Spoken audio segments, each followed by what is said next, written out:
Tren kasus COVID-19 di Kota Seribu Sungai kembali meningkat. Dari data Dinas Kesehatan Banjarmasin sejak 9 November 2022, kasus COVID-19 mencapai 74 pasien, yaitu 15 pasien menjalani isolasi mandiri, 51 dirawat di rumah sakit. Kembali meningkatnya kasus COVID-19 di Banjarmasin lantaran kondisi cuaca nang kadang menentu sehingga berdampak pada daya tahan tubuh nang menurun.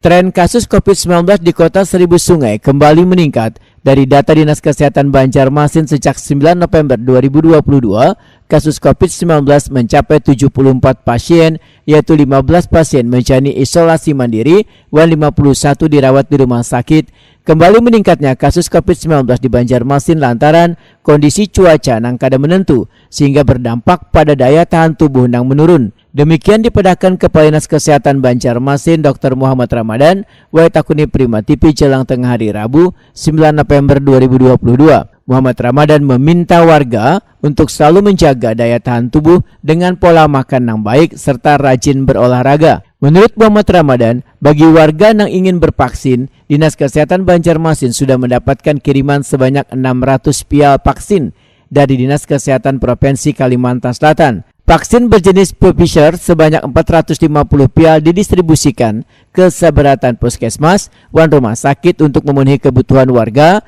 yang belum bervaksin, khususnya tahap ketiga atau booster. Setelah habis, maka sisa vaksin sebanyak 150 pial nantinya akan kembali didistribusikan. Sebagai ibu kota di Jakarta naik, otomatis ke daerah pasti akan naik pula. Ya.